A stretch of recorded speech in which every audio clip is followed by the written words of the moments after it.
Charity warns Ethiopian civil war placing millions on brink of starvation. By Francis Martel on March 4, 2022. The NGO Refugees International predicted in a call for help this week that famine in the Tigray region of Ethiopia could mirror the Great Famine of the 1980s, as a result of the ongoing civil war in that country. The Ethiopian government, led by Nobel Peace Prize-winning Prime Minister Abiy Ahmed, has largely blockaded Tigray to prevent critical supplies, reportedly including food, from entering. Human rights organizations have documented extensive atrocities in the war, including attempts to starve civilians as well as the use of rape as a weapon of war and mass killings of civilians by rival ethnic minorities on both sides. While the war has made few recent headlines in international media, it has raged since November 2020, when members of the Marxist Tigray People's Liberation Front, TPLF, which until recently ruled the country, attacked a military facility in the region. Abiy, a member of the country's ethnic Oromo majority, launched a full-scale war against the population of Tigray and has taken the front lines of the conflict himself, encouraging Oromos and others supporting the government to bury this enemy with our blood and bones. Ethiopia is home to a wide variety of ethnic groups that have been caught in the crossfire between the Tigray and Oromo, including a large Amharic population that, according to a Reuters report in December, has faced widespread rape and torture attacks by Tigray fighters for their perceived support of the government. Refugees International, a human rights organization active in the area, asserted that the population in Tigray is on the brink of a humanitarian catastrophe in a report published this week on the conflict. The Ethiopian government has blocked virtually all food and medical shipments into Tigray, using food as a weapon of war, senior fellow Sarah Miller wrote in the report. The group has tallied 2.5 million displaced people both within Ethiopia and abroad as a result of the war. Ethiopia and Eritrea border each other and fought an extended civil war that ended largely due to Abiy's contributions, resulting in his Nobel Peace Prize victory in 2019.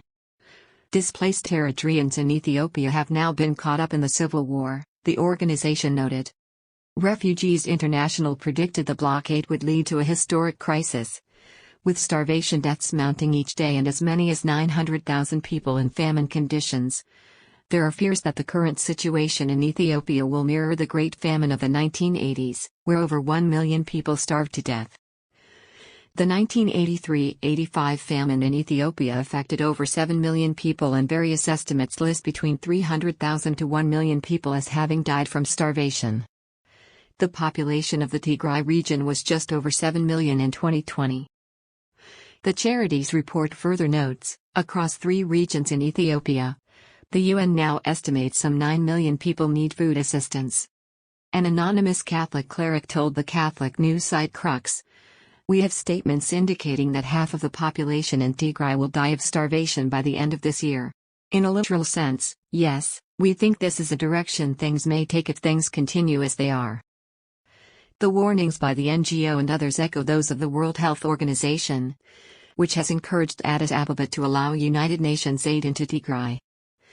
The WHO is currently led by an ethnic Tigrayan former minister of the TPLF government in Ethiopia, Tedros Adhanom Ghebreyesus, whom the Abiy government has accused of attempting to smear the conflict and leverage his UN position to benefit the Tigray.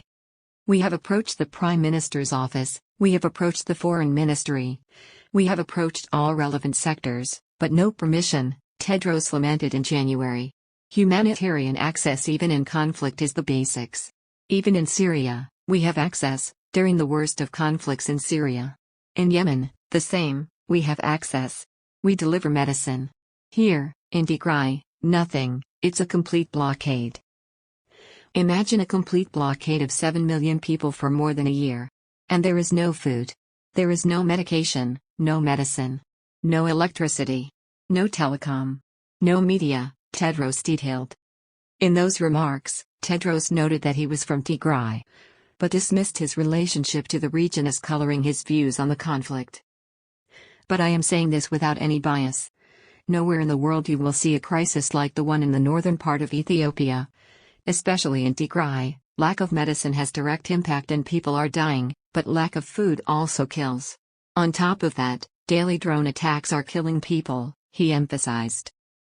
While the government appears to have, at press time, superior leverage in fighting and thus has faced more pressure to cease engaging in human rights abuses, a Reuters report from December found that Amharic populations in the country are facing brutality from Tigray fighters as well.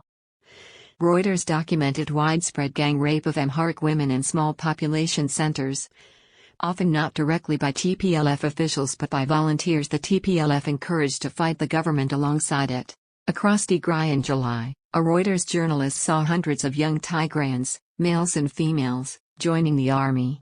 Youths trained in the early hours of the morning, jogging along the road while carrying large wooden logs, the outlet noted.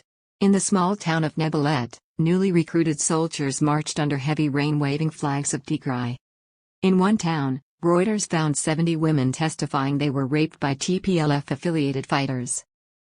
"I want them all to be wiped out, all the Tigrayans. Let their race be wiped out," one of the women, Abiy Tsagaye, declared in the story. The United Nations Refugee Agency called on Friday for an extra $205 million in funding for food and other basic supplies to Ethiopian civilians, according to the Addis Standard.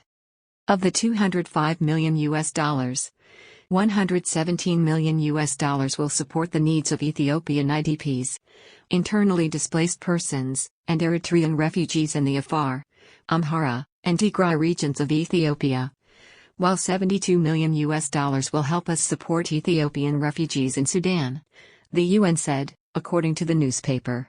Some $16 million will be used for preparedness as part of contingency measures for any potential influx into neighboring countries, Djibouti, Kenya, Somalia and South Sudan.